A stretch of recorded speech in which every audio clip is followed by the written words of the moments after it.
Play and count.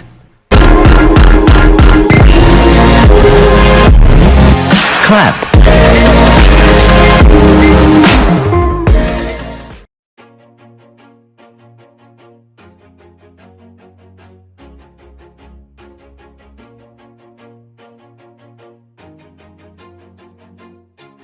Always do it on my own, so I gotta get through it. And the only thing I know is to love what I'm doing. Never give up, never slow, till I finally prove it. Never listen to the no's, I just wanna keep moving. Keep my head up when I act, head up, that's a fact. Never looking back, I'ma keep myself on track. Keep my head up, staying strong, always moving on. Feel I don't belong, tell my thoughts to move along. Push myself to be the best, die with no regrets. Live with every breath, see my message start to spread. And I had so many dreams, then you hit your teens. Life ain't really what it seems, try to find out what it means. Always do it on my own, so I gotta get through it. And the only thing I know is to love what I'm doing. Never give up, never slow, till I finally prove it. Never listen to the no's, I just wanna keep moving. Yeah, I put out all this art, it's my only medicine. Yeah, everything I do, I'm just being genuine. Yeah, I'm sick of being screwed, feel my own adrenaline. Yeah, I do this. Perkembangan prosesor. Saat ini perkembangan prosesor sudah semakin berkembang seiring dengan ditemukannya teknologi baru yang membuat prosesor semakin lebih cepat dengan ukuran yang lebih kecil dan kinerja yang lebih baik untuk membantu berbagai pekerjaan sehari-hari. Tentu itu tidak lepas dari sejarah prosesor sebelum bisa secanggih dan semaju sekarang. Seperti kita tahu, prosesor merupakan otak dari sebuah komputer atau sebuah pusat pengolahan data. Nah, meskipun begitu, prosesor tetap membutuhkan komponen-komponen lainnya seperti RAM, hard disk, dan lain-lainnya. Sejarah prosesor dari zaman ke zaman memang sangat unik. Sebelum kemunculan Intel dan AMD yang cukup familiar dan cukup booming di kalangan pengguna Indonesia. Sebenarnya pemproduksi prosesor itu tidak hanya itu, tapi ada produsen lain seperti Apple, Cherry, dan IBM. Saat ini teknologi prosesor yang sedang dikembangkan khusus untuk gadget itu adalah Qualcomm. Sebelum munculnya teknologi prosesor, tidak lepas dari perkembangan sejarah dioda dan transistor yang memang saling berhubungan. Karena pada zaman dahulu, sebelum ada komponen prosesor, itu menggunakan ratusan hingga ribuan transistor yang dirangkai sedemikian rupa. Dan dimensinya pun sangat besar, berat, dan itu tidak efisien.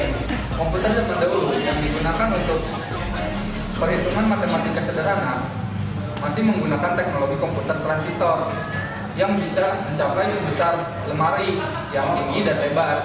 Berbeda dengan teknologi prosesor seperti sekarang yang ukurannya semakin kecil dan kapasitasnya dan kecepatannya meningkat.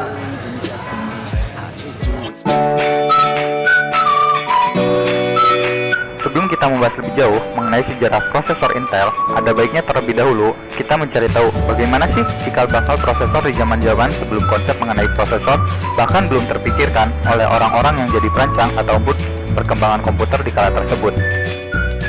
Ketika tahun 1904, Sir John Ambrose Fleming yang adalah seorang ilmuwan dari Inggris menciptakan sebuah otak bagi komputer berupa tabung dioda yang cukup populer di zamannya. Sampai akhirnya tahun 1906 terciptalah sebuah temuan baru yang disebut trioda. Dua perangkat yang dikenal dengan istilah tabung hampa udara tersebut bertahan cukup lama di global pencipta komputer. Bahkan beberapa nama komputer terdahulu seperti ENIAC, EDVAC, UNIVAC One, dan Harvard Mark yang notabene adalah bagian penting dalam sejarah komputer generasi pertama adalah temuan fantastis yang menggunakan tabung hampa udara sebagai otak dalam pengoperasiannya. Di tahun 1956, tabung hampa udara mulai ditinggalkan oleh ilmuwan komputer yang pindah ke transistor dikarenakan memiliki kemampuan bisa memangkas ukuran mesin jadi lebih kecil. Di era ini pula lah semikonduktor mulai jadi disorientasi satu komponen terpenting dalam pembangunan otak bagi komputer. Era semikonduktor sendiri mulai memperlihatkan zaman-zaman keemasannya ketika tahun 1966, yang mana disorientasi satu perusahaan yang dinamis di bidang ini adalah Fairchild. sebuah perusahaan tempat Robert Noyce dan Gordon Moore bekerja sebelum akhirnya mereka memutuskan keluar dari perusahaan tersebut dan mendirikan Intel Corporation. Ketika tahun 1969, Intel yang sudah berjalan selama 1 tahun di bidang pengembangan semikonduktor merilis produk perdananya berupa RAM Static 1101. Ini adalah metal oxide semikonduktor pertama di global. Produknya tersebut kembali mendapat pengembangan yang akhirnya melahirkan sebuah produk baru dengan nama Schottky Bipolar 64-bit Static Random Access Memory 3101. Dua produk andalan Intel tersebut sanggup membuat mereka dipandang sebagai perusahaan baru yang potensial, serta menarik minat banyak investor. Disorientasi satu perusahaan yang akhirnya mengajak Intel sebagai produsen semikonduktor bagi pekerjaan serupa adalah Nippon Calculating Machine Corporation atau NCMC, yang meminta Intel merancang 12 chip khusus, yang rencananya 12 chip tersebut akan digunakan sebagai otak dari produk kalkulator Busicom 141 TS. Insinyur Intel saat itu memiliki sebuah ide, membuat ringkas dari yang tadinya 12 chip jadi hanya 4 chip saja, di mana disorientasi satu chipnya diprogram agar bisa digunakan bagi berbagai produk sekaligus. Ide inilah yang nantinya akan berkembang dan menjadi kemunculan sebuah teknologi baru yang nantinya akan disebut dengan nama prosesor. Selanjutnya, Intel akhirnya berhasil merancang 4 chip cerdas yang diberi nama MCS4. Sadar bahwa chip tersebut memiliki prospek yang baik untuk kedepannya, Intel akhirnya mengambil kembali copyright atas desain MCS4 dengan cara membelinya dari NCMC. Intel 4004 prosesor.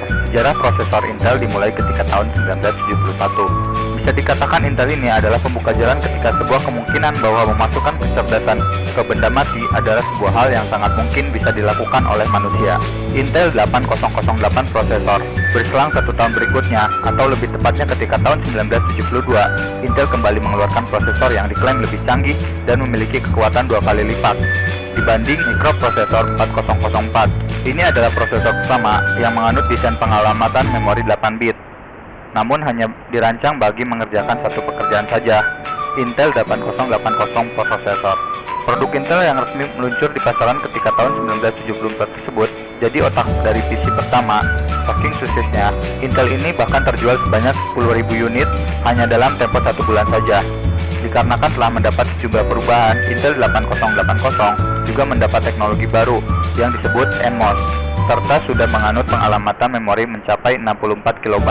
Di tahun ini pula, Intel mulai mendapat saingan dalam memproduksi prosesor. Beberapa di antaranya adalah Motorola yang mengeluarkan prosesor bernama MC6800.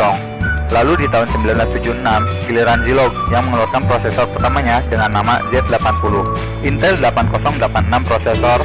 Intel lagi-lagi mengeluarkan prosesor baru, sebuah prosesor pertama dari Intel yang menggunakan bus sistem 16 bit. Sayangnya, prosesor ini tidak mudah diterima masyarakat dikarenakan motherboard yang menggunakan spesifikasi 16 bit di kala tersebut masih berharga sangat mahal. Barulah di tahun 1979, Intel kembali merancang ulang 8086 prosesor agar sesuai dengan motherboard komputer yang memiliki spesifikasi 8 bit. Nama dari produk Intel tersebut yakni disebut dengan nama Intel 8088 prosesor. Ketika tahun 1981, Intel 8008 prosesor adalah otak bagi komputer IBM yang sekaligus mendongkrak nama Intel di pasaran. Meskipun sejatinya prosesor 8088 memiliki spesifikasi CPU 16 bit, namun itu hanya internal saja. Sementara lebar bus data eksternalnya hanya 8 bit, sehingga tetap kompatibel dengan motherboard komputer yang beredar luas di pasaran. Intel 286 prosesor. Sejarah prosesor Intel masih terus berlanjut. Beberapa penyempurnaan yang dilakukan Intel dalam menciptakan Intel 286 prosesor inilah yang memperkenalkan kemampuan bagi multitasking, melakukan beberapa program sekaligus. Kelebihan ini tidak terasa ketika sistem operasi yang digunakan masih DOS, namun sistem operasi yang dikembangkan setelahnya, seperti Windows, benar-benar merasakan nilai lebih dari kemampuan ini. Ketika tahun 1989, Intel kembali mengisi sejarah prosesor dengan mengeluarkan produk baru yang diberi nama Intel 48DX prosesor. Ini adalah prosesor pertama di global yang bisa memudahkan pengguna komputer membuka berbagai software dengan cara yang lebih praktis. Kalau sebelumnya, membuka software diperlukan perintah dengan cara mengetikkan komen-komen khusus. Kali ini bisa hanya dengan satu klik saja. Intel 486DX prosesor juga memiliki kelebihan berupa Met-coprocessor, sebuah fungsi pembantu pengolah data matematis yang bisa memperkecil beban kerja prosesor. Alhasil, prosesor yang memiliki bus data eksternal 32 bit ini memiliki kecepatan yang jauh melebihi chip-chip sebelumnya. Lalu Intel 48SX prosesor. Ini adalah versi murah dibanding Intel 486DX prosesor.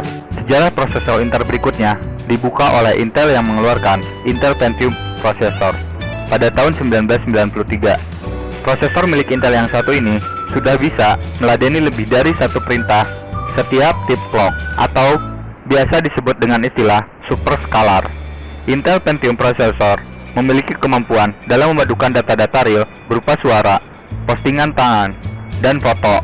Nama Pentium pun dengan segera mendunia. Lalu Intel Pentium 2 prosesor pada tahun 1997. Intel Pentium 2 prosesor resmi masuk pasar sebagai prosesor yang dibuat dengan dasar dari Intel MMX yang dirancang untuk bisa membantu mengolah data video, audio, dan grafik dengan efisien. Terdapat 7,5 juta transistor terintegrasi di dalamnya, sehingga dengan prosesor ini, pengguna PC bisa mengolah berbagai data dan menggunakan internet dengan lebih baik. Intel Pentium 3 prosesor adalah proyek lanjutan dari Pentium 2 yang telah mendapat sejumlah pengembangan. Prosesor yang dirilis ke publik pada tahun 1999 tersebut mendapat tambahan 70 instruksi baru, dapat menambah banyak kemampuan pencitraan tingkat tinggi, 3 dimensi, audio streaming, dan software-software video, serta pengenalan suara. Intel Pentium 4 prosesor. Sejarah prosesor ini pada tahun 2000, yang awalnya memiliki kecepatan 1,5 GHz dengan forma faktor pin 423. Setelah itu, Intel mengubah spesifikasi prosesornya tersebut dengan forma faktor jadi 478 yang berkecepatan 1,3 GHz. Lalu merubahnya lagi sampai kecepatannya sanggup menembus 3,4 GHz. Lalu ada Intel Pentium M prosesor. Muncul pada tahun 2003. Intel Pentium M prosesor yang cukup populer di zamannya, ketika dasarnya prosesor yang satu ini adalah disorientasi satu komponen dari teknologi Mobile Centrino, sebuah teknologi yang sengaja dihadirkan guna memenuhi kebutuhan pasar akan keberadaan sebuah komputer yang mudah dibawa kemana-mana atau portable, atau biasa disebut netbook dan lebih populer dengan istilah laptop. Intel Core 2 Duo prosesor ini sesuai dengan namanya memiliki dua buah core inti dengan konfigurasi 2,4 GHz. Sebagai perbandingan, prosesor Intel yang satu ini memiliki kinerja dan efisiensi daya yang ditingkatkan sampai 40% kalau dibandingkan dengan prosesor Intel generasi sebelumnya. Nah, selanjutnya Intel Core. Produksi prosesor ini sejatinya adalah merek dagang yang dibuat oleh Intel bagi beberapa prosesor generasi terbaru yang paling banyak ditemui sampai saat ini. Intel Core i3. Prosesor lever entry ini memiliki dua inti, namun sudah mengadopsi teknologi hyper-threading yang sanggup menyediakan 4 thread yang memungkinkan beberapa program sanggup dijalankan secara bersamaan melalui keempat jalur thread tersebut. Lalu Intel Core i5. Ini adalah sebuah mikroprosesor yang dibekali dengan teknologi turbo boost dan hyper-threading. Turbo boost adalah sebuah teknologi yang sanggup membuat prosesor mempertahankan kecepatannya sekaligus menekan tingkat geothermal yang bisa dihasilkan dikarenakan pemakaian yang over. Kondisi yang biasa terjadi kalau komputer digunakan pada saat bermain game atau software-software yang berat. Lalu Intel Core i7. Nama Core i7 diambil dari identifier i7 yang adalah teknologi baru dari Intel ketika tahun 2008. Beberapa kelebihan prosesor ini adalah sanggup melonjakkan kinerja komputer, membuat komputer makin ekonomis energi, serta menghasilkan kualitas tampilan gambar yang jauh lebih baik, khususnya ketika memutar video dengan kualitas tinggi. Nah, selain 3 prosesor tadi, baru-baru ini sudah muncul jenis Intel Core yang terbaru, yaitu Intel Core i9. Jika kamu tengah mencari prosesor ultra cepat dan super powerful, chip prosesor Intel terbaru, yaitu Core i9, adalah pilihan terbaik untuk saat ini. Chipset ini adalah prosesor desktop yang pertama yang menawarkan 18 inti dan 36 thread. Di pasaran, Intel Core i9 dibanderol seharga Rp26,6 juta.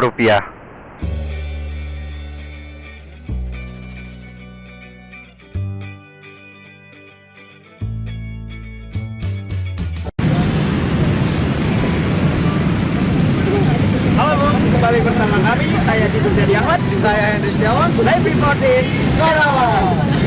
Halo Bung, apa kabar? Baik.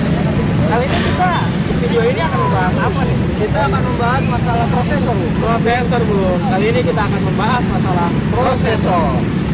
Di sini kami akan menjelaskan tentang proses fungsi prosesor dan cara kerja prosesor. Tahu nggak sih fungsi prosesor itu apa? Nah, jadi teman-teman, fungsi dari prosesor kita ibaratkan sebagai seorang manusia. Ketika manusia tidak memiliki akalnya atau otaknya, maka semuanya akan hilang. Itu tidak bisa bekerja semaksimal mungkin. Sama halnya dengan komputer. Ketika sebuah komputer atau PC tidak memiliki prosesor, maka si komputer atau PC itu tidak akan bekerja. Karena apa? Fungsi prosesor ini sangat dominan, seperti proses data dari input untuk menjadikan sebuah output. Seperti itu, Bu. Nah, tahu nggak sih cara kerja prosesor itu sendiri apa? Nah, cara kerjanya seperti menurut Bung Lidi katakan tadi, dia memproses input yang masuk seperti dari mouse, keyboard, dan lain-lainnya. Prosesor itu sendiri seperti otak. Otak itu sendiri memproses seperti masukan input dirubah menjadi output. Nah, dalam proses itu sendiri ada yang namanya ALU, Arithmetic Logic Unit. Nah, ALU ini memproses hitung-hitungan seperti penambahan, pengurangan, pembagian, dan lain-lain.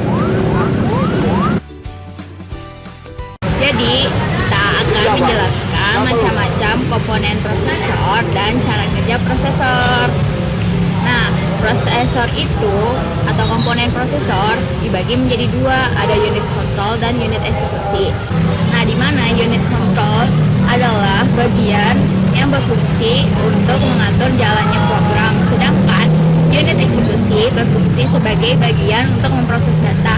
Nah, di mana unit eksekusi itu dibagi menjadi dua, ada ALU dan FPU. Nah, si ALU itu yaitu Arithmetical Logic Unit dan FPU itu Floating Point Unit. Nah, si ALU ini merupakan komponen yang berfungsi sebagai tempat penyimpanan data dengan cara memanipulasi informasi dan mengevaluasi hasilnya. Nah, si ALU ini dapat melakukan proses tertentu seperti penjumlahan, pengurangan, perkalian, dan sebagainya. ALU sendiri terdiri dari device memori kecil yang dikenal dengan nama register, di mana register merupakan tempat penyimpanan data atau informasi selama pemrosesan berlangsung. ALU juga terdiri dari sirkuit-sirkuit yang mengevaluasi data atau informasi. Misalnya itu adder dan komparator yang memanipulasi data sesuai dengan instruksi yang terprogram. Nah, kemudian ada FPU. FPU itu Floating Point Unit. Nah, fungsi dari Floating Point Unit ini yaitu untuk memproses data berupa bilangan floating point. Kemudian cara kerja dari sebuah prosesor akan dijelaskan oleh rekan saya yang bernama Eka Ratnasari. Nah, cara kerja dari prosesor itu sendiri adalah yang pertama, kita tuh harus tahu kalau prosesor itu berfungsi seperti kalkulator, seperti mirip ya. Nah, dari fungsi yang seperti ini ada bedanya karena di dalam prosesor itu kemampuan dalam pemrosesan data itu jauh lebih banyak. Selain itu, fungsi utama dari prosesor itu sendiri yang pertama adalah sebagai aritmetika dan logika dalam pemrosesan sebuah data. Data yang akan diproses di dalam prosesor itu berasal dari input operasi yang dilakukan oleh operator seperti keyboard atau mouse dan lain sebagainya. Selain itu juga bisa berasal dari memori. Selain itu, dari cara kerjanya prosesor itu sendiri, prosesor ini dikendalikan oleh struktur-struktur berbagai macam software yang berasal dari media penyimpanan seperti hard disk, disket, CD, dan lain sebagainya. Hard disk atau data-data yang ada di dalam hard disk, disket, CD, dan lain sebagainya ini disimpan oleh unit yang dinamakan Random Access Memory atau RAM. Di dalam random access memory ini, data-data yang akan diolah dan diproses di dalam prosesor ini akan disalurkan ke dalam prosesor melalui penghubung unit bus. Nah, ketika data itu sampai ke dalam prosesor, maka data itu akan dimasukkan ke dalam ALU atau Arithmetic Logic Unit yang melakukan proses perhitungan dan perbandingan aritmatika. Setelah itu, kita tuh bisa mengendalikan data itu bisa masuk ke dalam register jika kita menginginkan data yang akan diproses itu akan diproses ulang kembali, sehingga ketika kita menginginkan data itu diproses kembali akan berjalan dengan pemrosesan yang lebih cepat. Setelah data itu bisa diproses di dalam register atau sebaliknya langsung mendapatkan hasil akhir, kalau kita mendapatkan hasil akhir berarti data tersebut akan dimasukkan kembali dan disimpan kembali di dalam random access memory. But it's too late now. I remember you and me, and how careless we could be.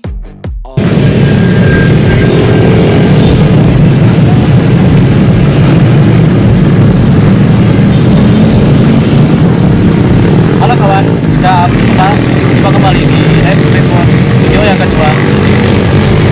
Sebelumnya saya akan kenalkan terlebih dahulu, nama saya Adi Pramana. Saya Adi Pramana. Sebelumnya tentang apa nih kalau ngomong untuk tentang topik ini malam-malam? Ya, saya sedang mengulik laptop tentang prosesor khususnya ya.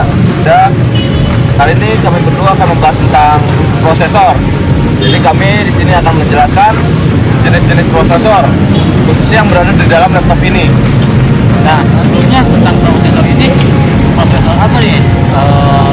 Sebelumnya kan prosesor itu ada jenis macam-macam ya, ada prosesor Intel, ada prosesor AMD, ada prosesor Apple, maupun prosesor Intel Nvidia atau prosesor yang lainnya gitu. Nah, tadi kawan sudah menjawab tentang prosesor yang ada di laptop ini dan prosesor Intel. Nah, prosesor Intel ini spesifiknya atau seperti apa ya? Fungsi maupun dari peran prosesor itu dalam otak laptop ini, kawan? Membahas tentang contoh prosesor yang berada dalam laptop ini. Laptop Asus ini menggunakan contoh prosesor yaitu Intel Celeron dengan tipe CPU N2840 dengan kapasitas 2,16 GHz. Ya teman-teman, kita tahu Intel merupakan produk yang dihasilkan oleh perusahaan Intel Corporation di Amerika Serikat. Dia merupakan perusahaan multinasional yang berdiri sejak tahun 1968. Adapun tipe-tipe prosesor dari jenis ini Intel itu sangatlah banyak, kurang lebih ada 25 tipe jenis prosesor yang dihasilkan oleh perusahaan Intel Corporation. Seperti itu, teman.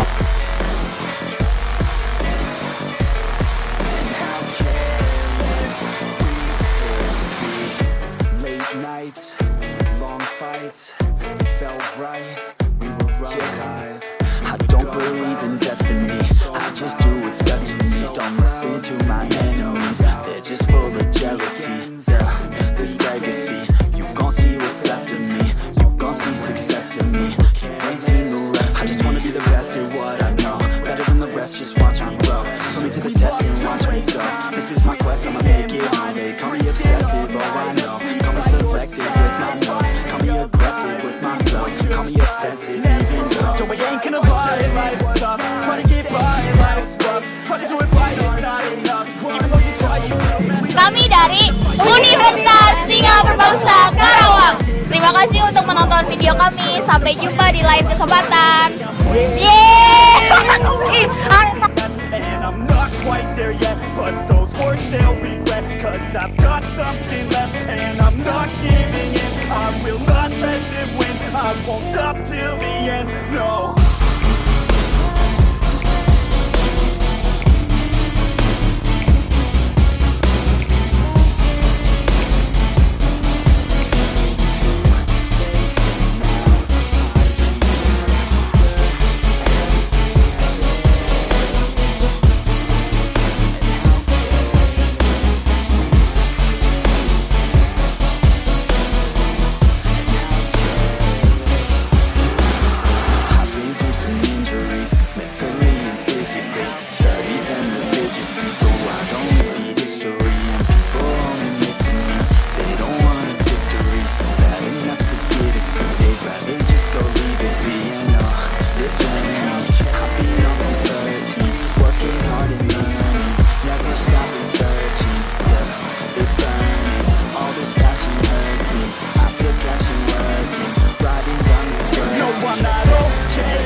stop till the